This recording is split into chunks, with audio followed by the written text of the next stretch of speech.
दिन भर देते होए नहीं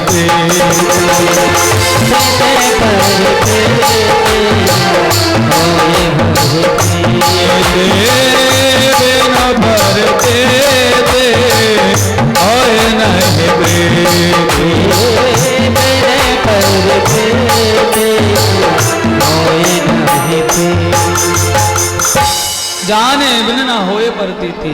जब हम कथा सुनेंगे तो भगवान के विषय में हमें जानकारी होगी। इसके बाद फिर अपनी आसन को जीतो। ये नहीं कभी ऐसे बैठ गए फिर थोड़ी देर में ऐसे बैठ गए और मन नहीं लगा थोड़ा टहलने चले गए। ऐसा होता ना, बोले महाराज पैरों में बहुत दर्द होता है। अरे दर्द क्यों होता है? क्योंकि हमने शुरू से अभ्यास नहीं किया है। जितासनो जित श्वासो और जित संगो जितेंद्रिया। सबसे पहले अपनी आसन को जीतो, फिर अपनी श्वास को जीतो, प्राणायाम खींचो। ये मन में देखो कि हम कितना देर प्राणायाम खींच सकते हैं। जित संगो, ये नहीं कि कथा सुनने पड़ोस नहीं जा रही तो हम भी नहीं जाएंगे। ऐसा होता ना, अरे बहन तुम चल रही हो क्या? बोले आज नहीं जा रही हूँ। चल तो कल हम भी चलेंगे, आज हम भी नहीं जा रहे हैं। अरे भैया क्या हम साथ आए थे किसी के क्या जो साथ जाएंगे? जब हम साथ नहीं आए थे तो साथ कैसे जाएंगे? इसलिए बस मन में यही धारण करो, क्या ना हम किसी के न कोई हमारा, और हम है हरि के, हरि है हमारा। ना हम किसी के थे ना है ना आगे भी रहेंगे, हम गोविंद के हैं और गोविंद हमारा है। ये मन में हमें धारण करना चाहिए। उसके बाद भगवान के स्वरूप का ध्यान करो कि भगवान कैसे हैं। अपने संग को त्यागो, अपने इंद्रियों पर विजय प्राप्त करो। आज सुखदेव जी महाराज ने ये सब उपदेश बताए हैं। सुखदेव जी कहते, परीक्षित एक बार यही प्रश्न नारद जी ने अपने पिता ब्रह्मा से किया था कि महाराज आप किसका ध्यान करते हो? क्योंकि सबसे बड़े तो आप ही हो। ब्रह्मा जी बोले नहीं। जब ब्रह्मा जी भगवान नारायण की नाभि कमल से उत्पन्न हुए तो ब्रह्मा को लगा कि मैं कौन हूं। चारों तरफ देखा कि जल मगन है, ब्रह्मा जी हैं। तो उन्होंने जाकर के उस कमल की नली में जाकर के देखा, अंदर तक गए लेकिन कहीं थाए नहीं मिली। लौट करके आए, मैं कौन हूं? सोहम। तो ब्रह्मा जी को एक आवाज आई, तपह। अरे ब्रह्मा अभी तुम तप करो, जब तप करोगे तो पता चलेगा तुम कौन हो। जब ब्रह्मा बाबा ने तप किया तो भगवान नारायण ने ब्रह्मा बाबा को चतुर्श्लोकी भागवत श्रवण कराई है। अहमे वासमे वाग्रे नान्यर्यथ सद सद परम पंचादहं यदे तच्च यो वसिष्ठेत सोऽस्मि हम। यही चतुश्लोकी भागवत से व्यास जी महाराज ने 18,000 श्लोक बना दिए हैं। आज ब्रह्मा जी महाराज को 10 प्रकार के भागवत के लक्षणों के विषय में बताया है। अत्त सर्गो विसर्गश्च। आज सुखदेव जी महाराज से परीक्षित जी ने प्रश्न किया, महाराज ये बताइए भगवान किस पर कैसे रीझ जाते हैं? भगवान किस पर प्रसन्न हो जाते हैं? तो कहा कि जब सीता माता अशोक वाटिका में गई थी तो सीता माता दर्शन करने के लिए गई थी, लेकिन सबसे पहले दर्शन एक सखी को हुए थे। एक सखी सिए संग बिहाई, एक सखे संग बिहारी। एक सखी सिया संग बिहाई, एक सखी बिहारी। गई रही वे भोलवा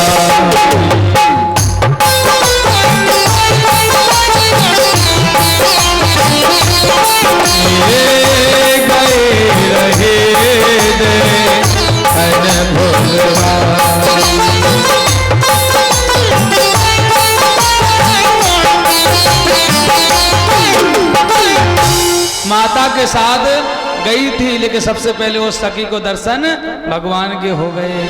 वो सखी भागी भाई गई और माता सीता को बताया कि मैंने दर्शन कर लिए दोनों राजकुमारों के। तो कहने का मतलब भगवान किस पर रीझ जाते हैं? भगवान न जाने कौन से गुण पर दया निधि रीझ जाते हैं।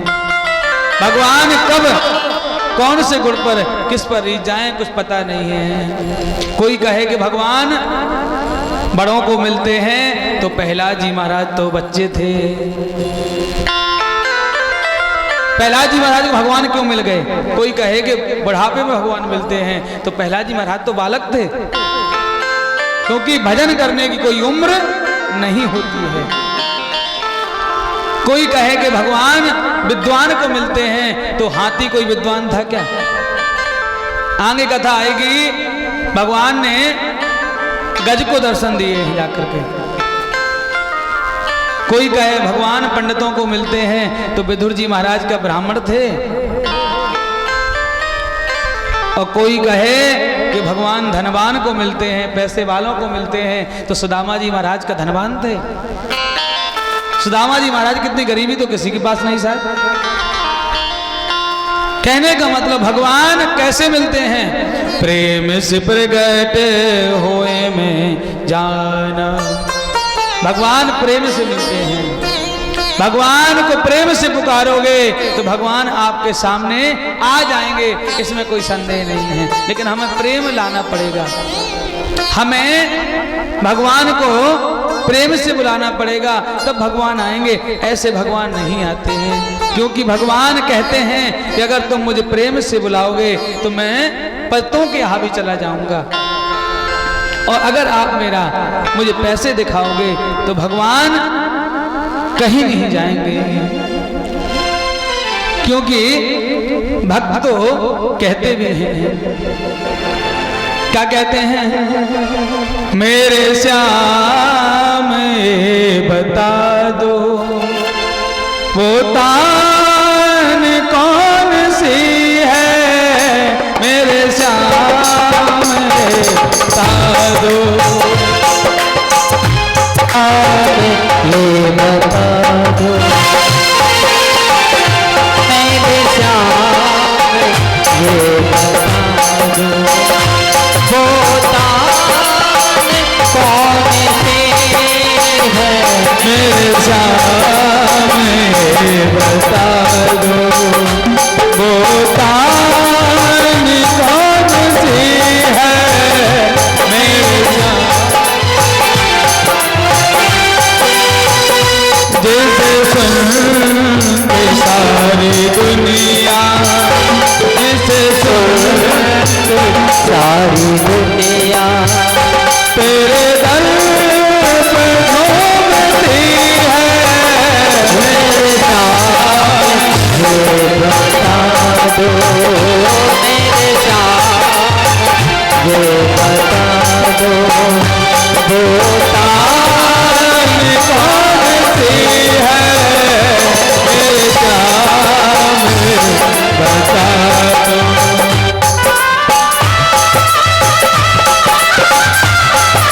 जय हो।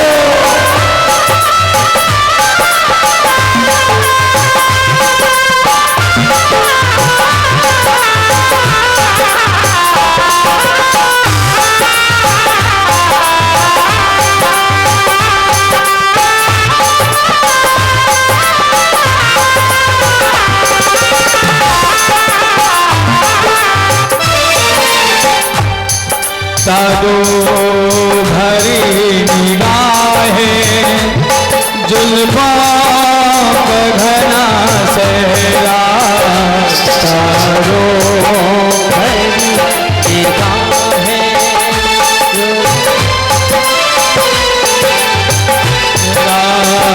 जादू भरी निगाहें जुल्फों का घना सहरा, तारों भरी निगाहें जुल्फों घना है गहरा, हंस कर के मोह लेते मुस्कान घना चेहरा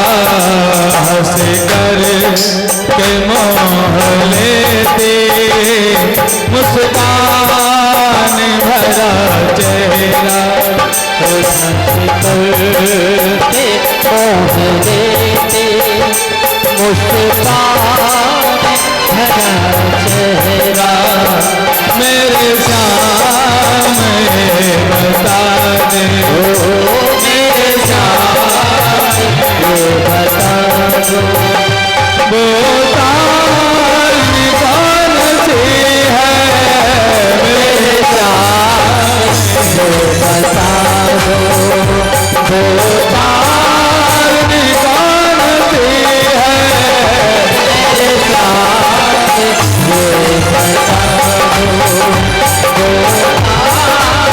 कौन सी है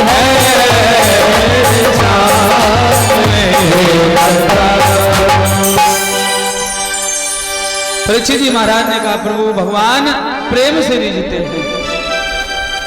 परीक्षित जी महाराज ने पूछा प्रभु हमें विदुर जी महाराज का चरित्र सुनना है।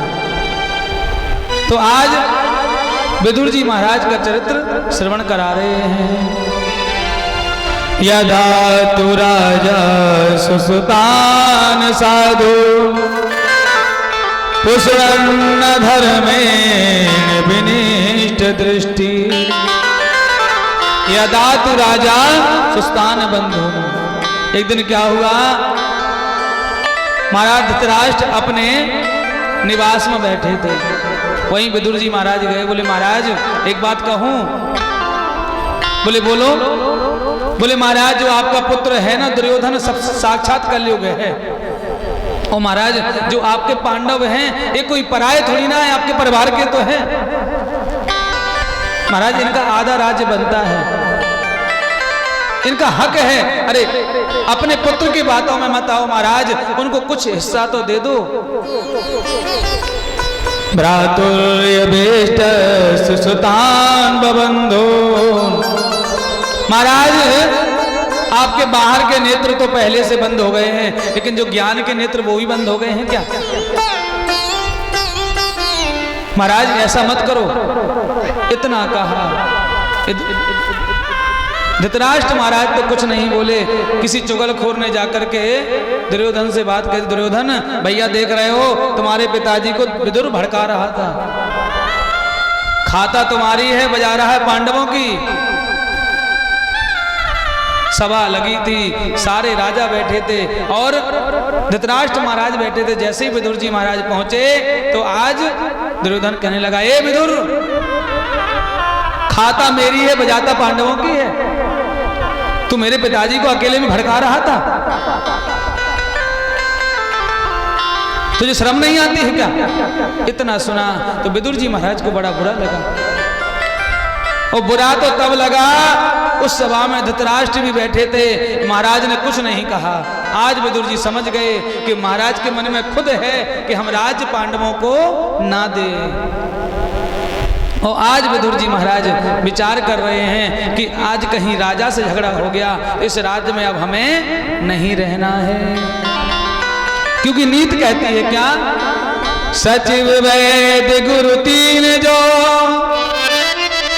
और प्रिय बोले भयास राज धर्म तन तीन कर होई बेगही नाश।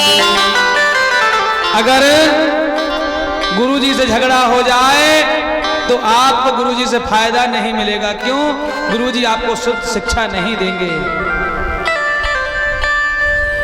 अगर गुरुजी से विवाद हो जाए तो फिर वहां तुमको लाभ नहीं मिलेगा। और दूसरा वैद्य अगर डॉक्टर साहब से झगड़ा कर गए हो और दवा लेने पहुंच जाओ तो क्या करेंगे वो ऐसा इंजेक्शन लगाएंगे कि खड़े नहीं हो पाओगे। बुखार की दवाई न देके दूसरी दवाई दे देंगे।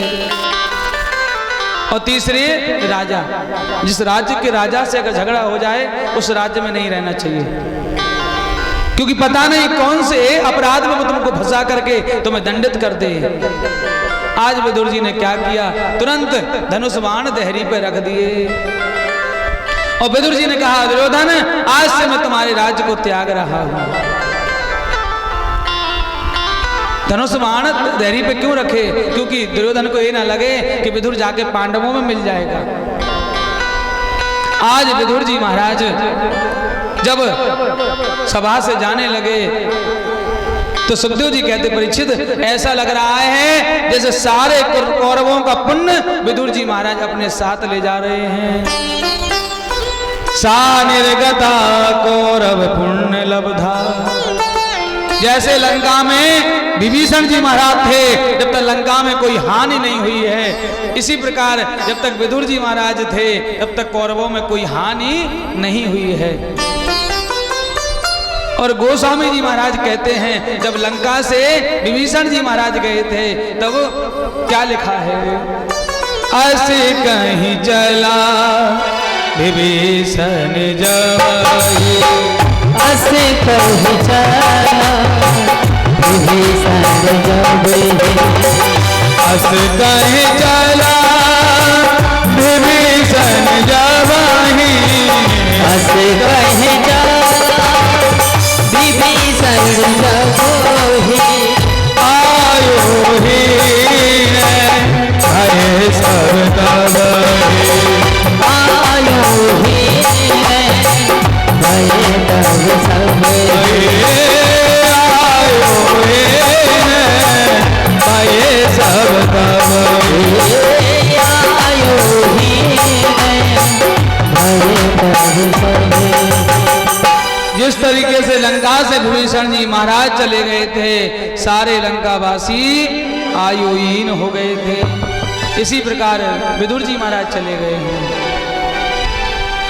आज विदुर जी महाराज चले गए हैं। आज भगवान जब संधि प्रस्ताव लेकर के आज दुर्योधन के यहाँ आ रहे हैं तो आज बड़ा मंच बना है, अनेकों सभा में लोग बैठे हैं, लेकिन विदुरानी को लगा कि अब तो हमारे विदुर जी कोई मंत्री नहीं है, अब भगवान कैसे दर्शन होंगे। तो विदुर जी महाराज आज सभा में पीछे खड़े हैं भीड़ में कि मेरे गोविंद के मुझे दर्शन हो जाएंगे। भगवान ने कहा, दुर्योधन भाई अगर तुम आधा राज देना नहीं चाहते हो तो मत दो, लेकिन कम से कम 5 गांव तो दे सकते हो। दुर्योधन बोला, ठीक है महाराज 5 गांव तो मैं दे दूंगा। ऐसा करो 5 गांव जो दे रहे हो उसकी लिखा पढ़ी करोगे कुछ? बोले हाँ। तो आज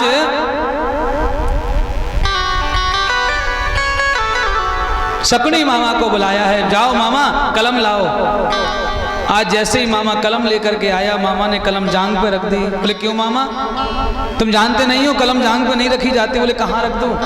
बोले कहीं स्थान नहीं है। बोले तब तुमने देते दिया है। बोले मैंने 5 गांव दिए हैं, पूरा राज्य नहीं दिया है। बोले 5 गांव में ही पूरा राज्य चला गया है।